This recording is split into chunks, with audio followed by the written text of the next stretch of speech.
pertanyaan, Bung. Apa keuntungan masyarakat bila ada masalah didampingi oleh pengacara? Keuntungannya opo ya? Kalau didampingi pengacara, minimal masyarakat mendapatkan haknya terlindungi.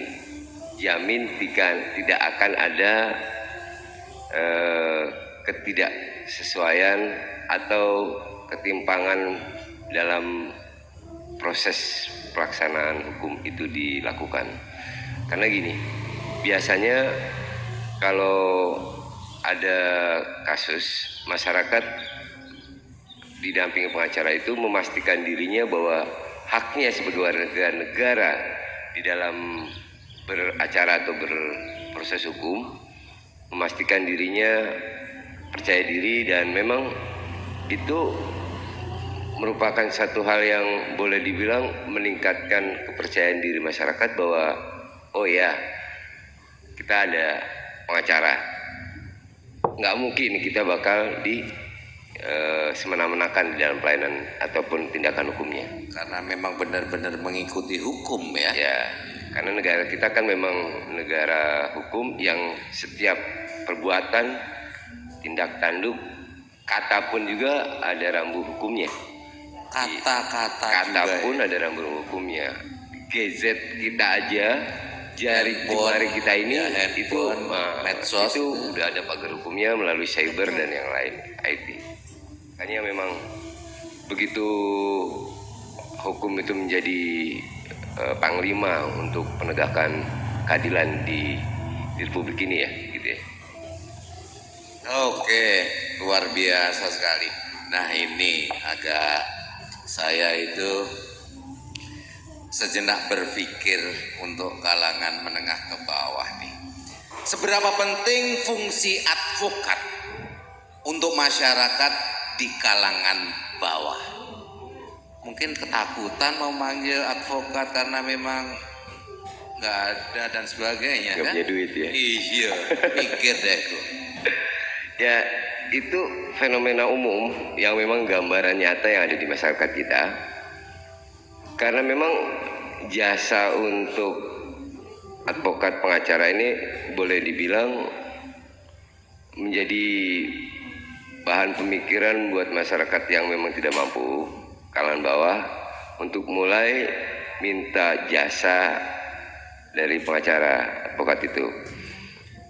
Tapi kalaupun memang tadi sudah saya sampaikan dari LBH itu juga dapat pengacara, di LBH itu pengacaranya banyak, ada 10 orang, minimal LBH itu harus punya 10 orang pengacara. Persyaratan yang berdiri LBH itu harus ada 10 orang pengacara. Jadi di LBH itu kita punya beberapa bagian. Kalau memang dia bagian perdata, maka pengacara perdata kita akan mendampingi masyarakat bawah ini yang memang berperkara tentang urusannya dengan perdata. Kalau dia bicara dan ranah hukum yang nanti berkaitan dengan pidana, pengacara yang bagian pidana yang akan mendampinginya. Kemudian kalaupun beracaranya di pengadilan agama, ada yang spesial khusus memang pengacara kita untuk mendampingi di pengadilan agama. Ada juga di perburuan, di PHI itu, HPI itu, hukum perburuan itu juga melayani masyarakat bawah, tenaga kerja yang memang merasa haknya tidak didapatkan dari ulah atau perbuatan pengusaha ataupun perusahaan, baik itu hak cuti, kemudian pesangon, ataupun diberhentikan dengan semena-mena tanpa alasan yang jelas. Kita dampingi buat itu. Nah, ini masyarakat bawah nih gitu. Nah, kalaupun traumanya masyarakat bawah berpikir bahwa gak punya duit untuk nyewa pengacara, bayar pengacara, ya sudah, kita buka pintu LBH dimanapun juga se-Indonesia, membuka pintu ruang buat mendapatkan hak beracara dari layanan pengacara di lembaga bantuan hukum gitu. Iya. Ternyata nanti kalau kamu pengen jadi pengacara seyogyanya kan harus belajar dulu atau mungkin sekolah advokat ya. Yes, sekolah bagian hukum atau gimana? bagian yang ribet-ribet deh. Lebih tepatnya bagian ribet-ribet. Terus kalau Bibi ini ada keluarga Bibi ada masalah mau mengarah ke advokat nggak kira-kira? Ya, ketika kita punya masalah, kalau memang dari personal kita kurang mampu untuk menyelesaikan, tidak ada salahnya kalau untuk memakai jasa advokat. Seperti itu. Dan juga mungkin lebih spesifik lagi dengan tadi jawaban Pak Prasetyo, dengan adanya LBH ini membantu masyarakat yang tidak mampu untuk menyelesaikan kasusnya gitu, ataupun dengan image-nya takut sewa pengacara mahal nanti apa dan apa. Nah, jawabannya adalah datang ke kantor LBH karena di situ akan dibantu dan dituntun dan juga diarahkan. Mungkin bisa kurang lebihnya seperti itu ya. Didampingi, Pak bukan Pras ya. cuma diarahkan, gitu ya. tapi kita dampingi sampai prosesnya Iya, sampai selesai nanti.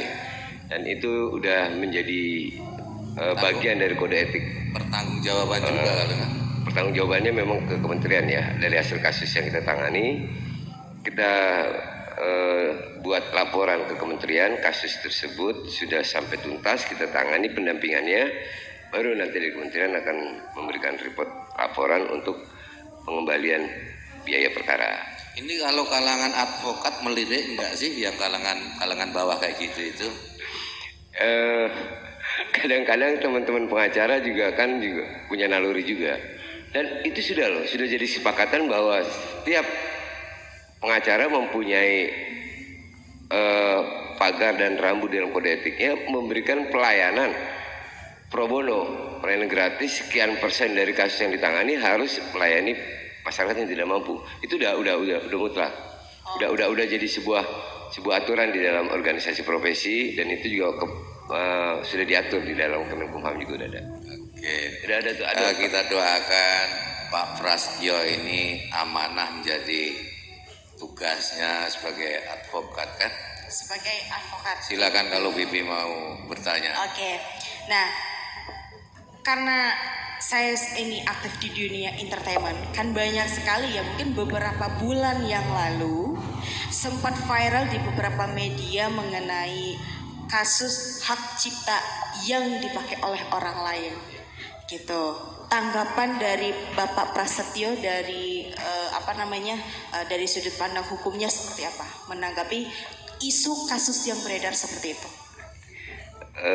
Untuk kasus undang-undang hak cipta memang pelik ya buat teman-teman musisi ketika dia berhadapan dengan haknya dia membuat ciptaan lagu tiba-tiba terpasung ataupun dijarah oleh orang lain, dan bahkan ada yang harusnya menjadi bagian hak dia untuk mendapatkan royalti terpaksa hilang. Nah, tanggal 30 Maret 2021 kemarin, pemerintah Republik Indonesia melalui peraturan pemerintah itu nomor 56 tahun 2021, Presiden Jokowi sudah menandatangani tentang data lagu yang terpusat. Data lagu, jadi ada pusat data lagu dan atau musik yang memang harus didaftarkan. Kalau ini sudah terdaftar, sudah tidak akan mungkin lagi terjadi penerbitan ini. Tidak akan mungkin lagi terjadi pelanggaran terhadap hak cipta yang memang itu menjadi haknya pencipta lagu.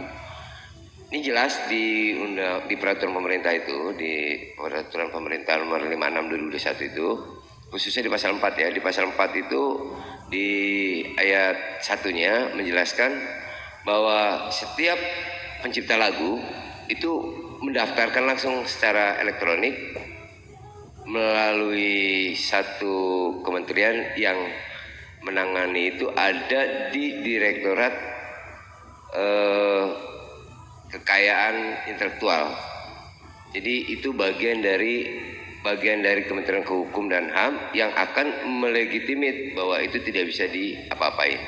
Karena itu sudah tertuang juga di pasal 5-nya jelas benar bahwa apa yang menjadi hak dari pencipta lagu itu ada pencipta lagu. susunannya itu ada pencipta lagunya, hak yang dari pihak terkait, kemudian ada kuasanya, kemudian ada lagu yang ciptaannya. Itu terdata langsung, terpusat di data lagu. Dan ini kan periodik dia tiap 3 bulan sekali, jelas sudah diatur di pasal 7-nya bahwa setiap 3 bulan sekali ini harus ada pembaruan. Jadi kalau memang ada kejadian yang kemarin terhadap hak cipta itu, royalti itu di dalam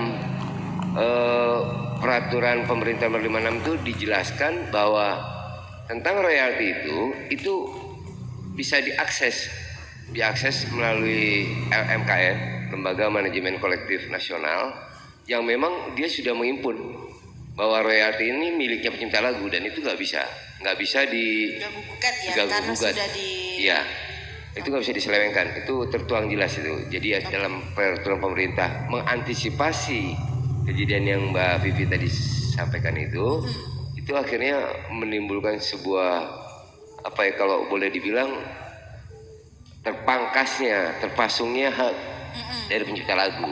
Dan hari ini insya Allah mudah-mudahan sudah tertangani. Bisa ada payung hukum. Jadi kalaupun itu dilanggar, pidana sudah. Sudah ada jelas. Hukum-hukumnya sudah jelas ya. Oke, terima kasih Pak Prasetyo dan Mas Jo. Sekarang